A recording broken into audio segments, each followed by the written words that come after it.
On today's Moving the Chains, a recurring guest, Jerel, Scoot Watson, the new head man for the Greenville Red Raiders. Yeah, man. Coach Watson has done a phenomenal job there in Greenville County, especially at JL Mann. That's when we caught up with him a couple of years ago, and just done some great things. That's led him to this Red Raiders job. So excited to see what he's going to do there, and really happy he was able to join us today. Yeah, a guy who's had a ton of success, man. A lot of fun to talk to. Hope you guys enjoy it. Once again, Scoot Watson, Greenville Red Raiders head football coach here on Moving the Chains. Get ready for the ultimate South Carolina high school football experience with Movin The Chains. From previews to recaps, we've got you covered. Dive into our expert preview shows, predicting winners and sharing insights. Then join us post-game for the thrilling recaps, exclusive interviews, and highlights you won't find anywhere else. Plus, connect with fellow fans on our Friday night spaces on Twitter/X. No one covers South Carolina high school football like us. Join us at Movin Chains on all social media platforms and visit movinchains.com today. Welcome into Moving the Chains, brought to you by Founders Federal Credit Union. I'm Kevin Thomas alongside Jerel Hendricks. Got a great interview today, a very special guest, a recurring guest now. That's the new head coach of the Greenville Red Raiders, Scoot Watson. Coach, how you doing today? Doing good, man. Doing good. Well, we appreciate your time. We really do. If this is you guys' first time tuning in, be sure to follow us on Facebook, Twitter/X, Instagram, YouTube, and more at Movin Chains, our website, movinchains.com, and our podcast on Apple, Spotify, Google, and all other podcast platforms. Coach Watson was hired in January. He was the head coach at JL Mann for the past 5 seasons with a record of 32-24. Prior, he spent time at Greer, Travelers Rest, St. Joe's, and Greenville. Coach, let's start there. Like, what's that transition been like, going from a one county program to another, but getting over there into the Greenville building? It's been a good transition. Obviously having been there before, there's a lot of familiarity with a lot of people in the building. Track coach, who's one of my best friends, Coach Carson, whose father's from TR, by the way. Love that. Okay, go Devil Dogs. So being able to coach with him again has been awesome, and a lot of the same people are still there. So. It's been pretty smooth. Coach, we're catching up with you. I think it's been about 3 seasons since we had you on the show last time when you were in the midst of that great run there at JL Mann. But, for the listeners who haven't been following us that long and want to get an update, if you don't mind telling us about your coaching career and how you got to this point as the head man of the Greenville Red Raiders. Yeah, man. So, I started off, as a volunteer assistant at Greer back in 2002 with Coach, late great Travis Perry. Was fortunate enough for him to give me an opportunity as a kid right out of college.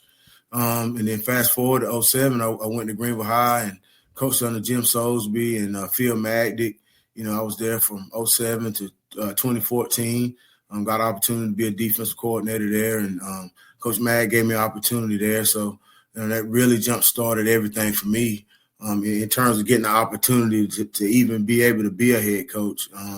And then after that, after Coach Mag's tenure, I ended up going to TR for a season and then coached at JL Mann and, then coached at TR for 1 season and then became the head coach at JL Mann for 5. So, yeah, man. Coach, you got hired pretty early in the cycle, really, compared to a lot of other coaches. Was that helpful as far as being able to build out your staff? Were you able to retain a lot of guys, bring some new guys in? And if you don't mind, kind of shout out a few of those, maybe new names or even just old names there at Greenville. Yeah, so I was able to keep Chris Evans, who's coaching linebackers with me. He's also our strength coach. He's an awesome hire. I was able to keep Brad Bowens, who's working on the offensive line. And then I brought the majority of my staff with me from JL Mann, so which kind of made things a whole lot smooth, with those guys. Coach Clarence Lewis, he's another one who's been at Greenville, but ironically spent a lot of his career at JL Mann under Mickey Crocker and the late great Joe Watson. So it's been great to have him around and. He's been working with our DBs and, really a great mentor for the kids and a great mentor for me too. So, having him there has been awesome. Dana Purdy is with us again. Coach D-line for us at JL Mann last year. He's a 37-year vet, did a whole lot of great things down in the Midlands. Awesome coach. Then I talked about Coach Carson earlier. He'll be there. He'll be our co-DC. He'll also be coaching D-line with Ty Harrison and Nico Ross be coaching DBs. And John Avant, giving him an opportunity to be the offensive coordinator. He was our O-line coach at Mann. He does an awesome job, man. A lot of energy, a lot of fire. So we've got a solid staff. Some young guys too that's coming along and doing some good stuff with Caleb Franklin, coaching receivers. Jason Leonard, we hired him from Eastside. He's doing a good job with receivers as well. And Zach Taylor, who's a guy that I think will at some point be one of the better offensive coordinators in the area. I mean, he's a wonderkin when it comes to that air raid offense. He's done a good job in the past for us, and really learned a lot over the past 3 years coaching on our staff at Mann. So he's been an awesome addition for us.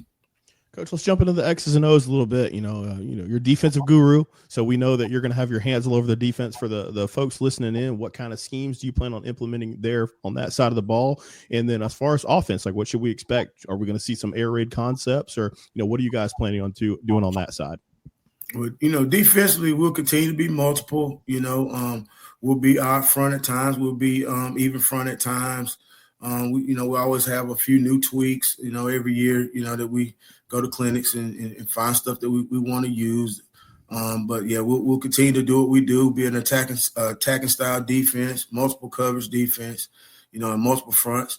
Offensively, we're excited about our kids, our receiving core and quarterbacks. We've got some guys that are doing a good job so far this summer, competing in 7-on-7s and competing for that QB spot. So we'll definitely be air raid on paper, but we'll do whatever's necessary to win a ball game. If that means running it 40 times to win it, that's what we'll do. If it means throwing it 40 times, then that's what we'll do. So we'll definitely plan on being multiple.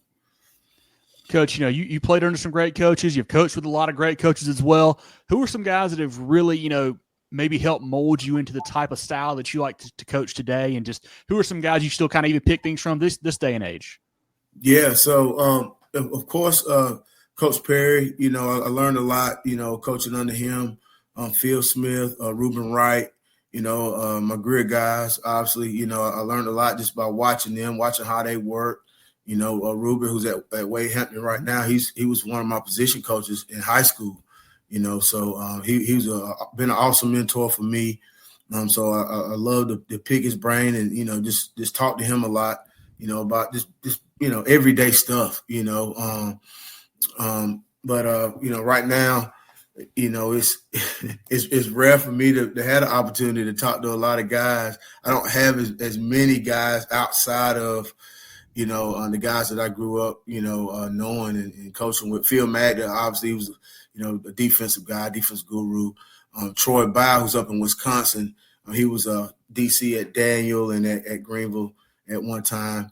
I really learned a whole heck of a lot of football as a younger coach, from him. He taught me a whole lot, him and Coach Mag, so, I've been blessed to have those guys as mentors. And, I talked to Coach Bow a couple of weeks ago, to ask some questions about some calls and how we can change some stuff up, so, it's been great to have, a few of those guys in my corner, so it's been pretty good, for me. Coach, we hit the X's and O's. It's time to circle back to the Jimmies and Joes, man. Who are some guys that we need to be on the lookout for, on this Greenville roster? Yeah, I think I would say for us, our breakout player on offense in the spring, who I was extremely shocked, by, was Messiah Bell. He's a running back. Right now, he's an under the radar kid. He had an awesome spring, having a great summer. Extremely physical back, not very big, but just a physical guy, especially in pass pro. A lot of times you get these backs, they want to run the ball, they want to catch the ball, but what we've been impressed with is his ability to step up, and protect, and strike linebackers, in pass pro. So he's really stuck out a lot. At receiver, Ben Renfro, and I'm sure you guys heard the Renfro name. That's Hunter's little cousin. he's coming along well. He's had a good summer so far, and then, defensively, Jacob Christie's doing a great job for us at linebacker. We've got Franklin Whitley, 6'7", 268-pound defensive end, just got a Georgia offer a couple weeks ago, who's, had a great 2 months. Of course, he won a state title as a basketball player, been playing basketball for a lot of years, and, finally decided that he was going to play football. And, man, has he blown up. He's blown up, and, he's continuing to develop. Just finished watching some film from the day's practice earlier, and he's getting better, man. He's getting better every day, and it's a freak of an athlete, So we got a couple guys that we're excited about. And then at quarterback, we got Trip Bryant, came over from Man, who's doing a pretty good job for us. Him and Holden Powell, they've been battling it out, all this summer, for that start spot. So, both of those guys bring some firepower, at the QB position. So, we're excited about what we have. A little bit different from years past that you're used to seeing at Greenville. We probably won't be dressing 60 guys out on a Friday night, 70 guys out, but we'll have a solid group that we'll put out on the field and hopefully be pretty competitive this year. Coach, that's a great PSA too. I always see the post about, if you're 6'6", 6'7", 6'8", go play some football. Don't just stick to basketball. We'll put you in tight end, GM, something like that. So I love that. I love that there for Franklin, man. But we mentioned it. You got hired early on. You were there through spring practice. What were you able to learn about your group throughout that time? First off, man, they were a very young group, man. A lot of 10th graders, a lot of 11th graders. Not a lot of rising seniors. Which is a positive, and it could be seen by some coaches as a negative. You want to have more veteran guys. A lot of times when you have a 30 or more seniors, you could typically expect to have a pretty solid season. But with us right now, it's great because we were able to develop the kids that we have. With them being so young, a lot of them probably should have been playing JV football last year, but, had to play varsity football out of necessity. So, a lot of those kids have grown in our weight program and gotten bigger, gotten stronger, and developing real well right now. So, definitely excited about, the maturation process with our, 10th and 11th grade group. So, they're doing a good job right now. Coach, we're catching you in mid-July, so we're wrapping up 7-on-7 season and getting prepared for fall camp. How did that go for you, especially managing a quarterback battle? And are you a fan of it, especially, with your defensive background? And did you guys get into any 11-11 stuff? So, man, we went to we normally go to 5 colleges. This year would have been our first year there. We went to 3. And then we finished up at the Burns, the Palmetto Showdown a couple of weeks ago, right before the dead week. So, we had some success, really learned a lot about our guys.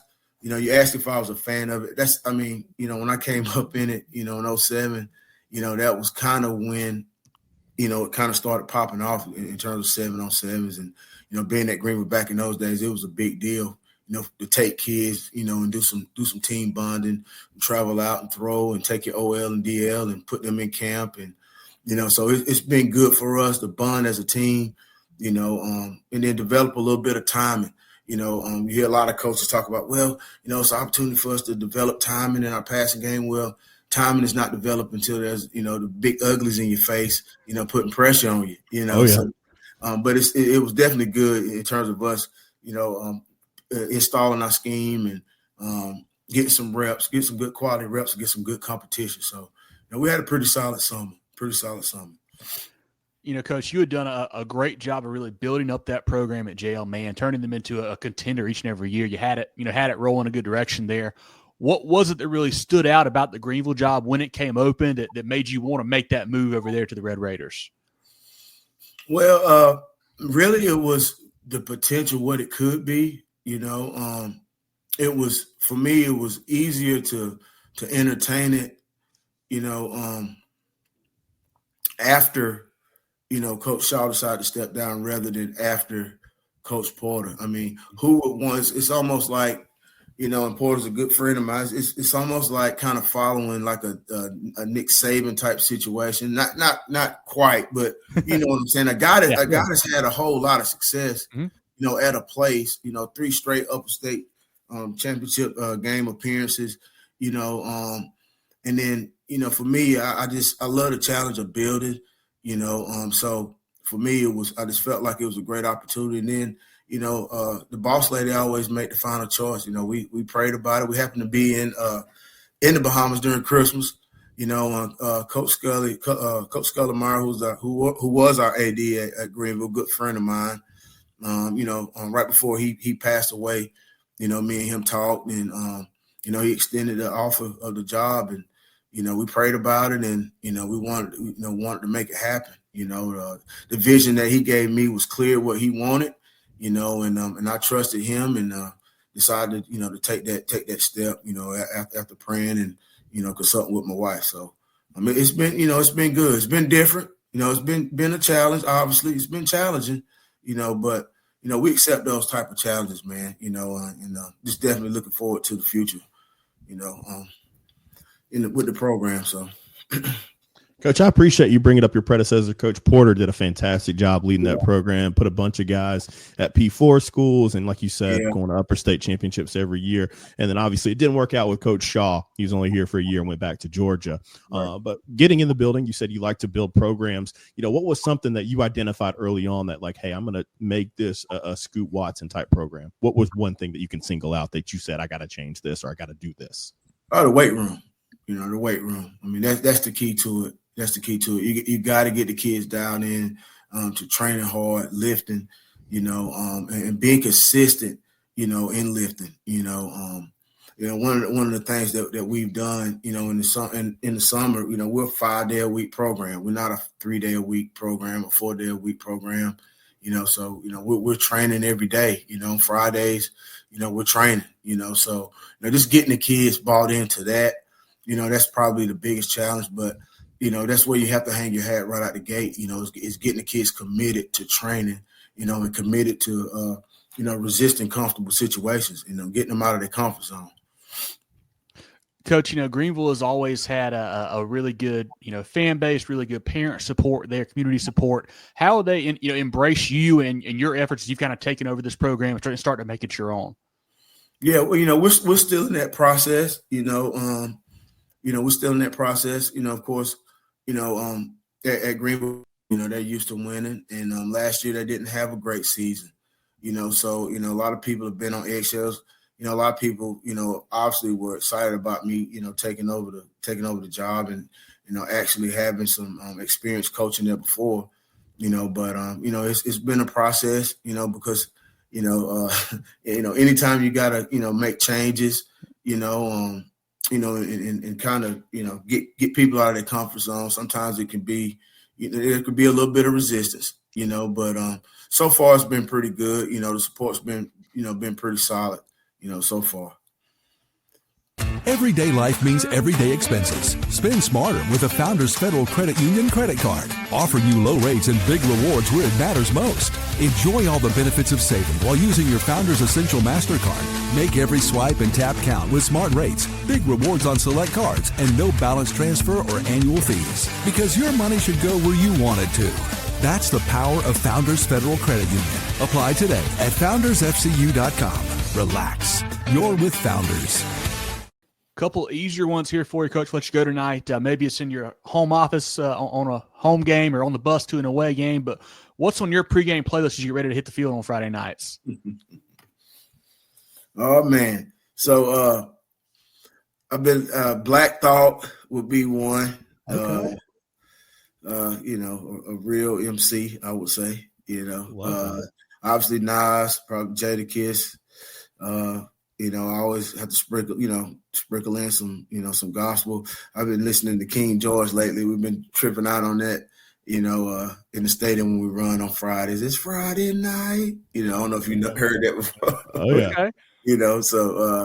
So yeah, man. So this old school stuff, this basic old school stuff. Real MCs, real lyrics. That's what you like. Real MCs. Don't want to be too hyped, because obviously I'm not playing, right? So, you want something kind of mellow right there in the middle, to kind of have you locked in and ready to roll. So I love it. Coach, this question's coming. You've been on here before. We ask about food, ask about restaurants. I'm from Greenville. Kevin been in Greenville for the last 10 years or so.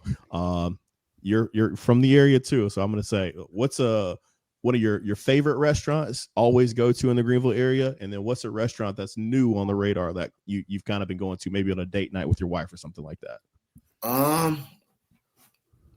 So the Clock and Greer, obviously I'm from Greer, so, I get my hair cut in Greer. My parents are there, I go to the barbershop, I do everything there. So obviously that's a staple, and I'm trying to think. It's a place downtown Greenville we went to. We don't get to go there very often, but we went there once. It's a steakhouse. God almighty. Halls. Can't beat it. Oh, man, I'm not a crazy steak guy. I'm not crazy about steak, but that experience, was unreal. An old country boy like me from Greer, man, going and sitting there and eating in there. I didn't know how to act, man. But it was an awesome experience. Me and my wife, got a chance to go there. So that's a date night type of spot there. I got to say, Clock and Greer, my mom lives closer to that area in Greenville. She lives off Pelham Road. She loves Clock and Greer. That's her favorite one to go to. And then Halls, the good thing about people listening, you can hit that across the state. It's Charleston, Columbia, Greenville. That's a classic. Yeah, that's a good spot. Well, last one here for you, Coach. I know it's still early, so you hadn't got into the season prep too deep yet, but maybe what are some goals you guys have set for 2025 for that Greenville program? We was kind of talking about this the other day. I mean, right now, we just the goal is to make sure that we're executing on both sides of the ball. Be executed, be solid within our scheme. And then obviously, we always want to start the season 1-0. As simple as that. We want to be prepared for the first game.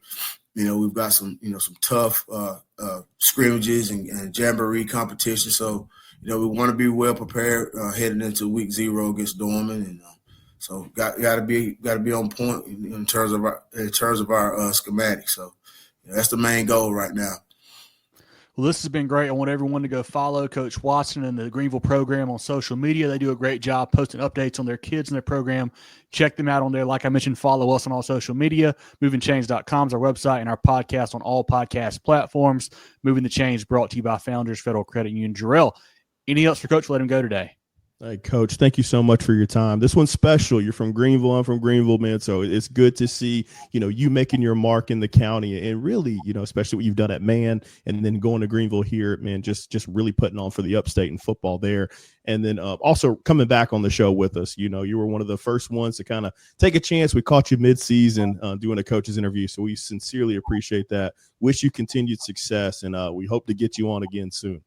Yeah, man. Appreciate you guys. Appreciate what you guys are doing for high school football as well, man. Y'all do an awesome job. Appreciate that, Coach. Look forward to stopping by a practice or game. Get to see you again here soon, and best of luck this season, all right? All right, thanks. Appreciate you. Get ready for the ultimate South Carolina high school football experience with Movin The Chains. From previews to recaps, we've got you covered. Dive into our expert preview shows, predicting winners and sharing insights. Then join us post-game for the thrilling recaps, exclusive interviews, and highlights you won't find anywhere else. Plus, connect with fellow fans on our Friday night spaces on Twitter/X. No one covers South Carolina high school football like us. Join us at Movin Chains on all social media platforms and visit movinchains.com today.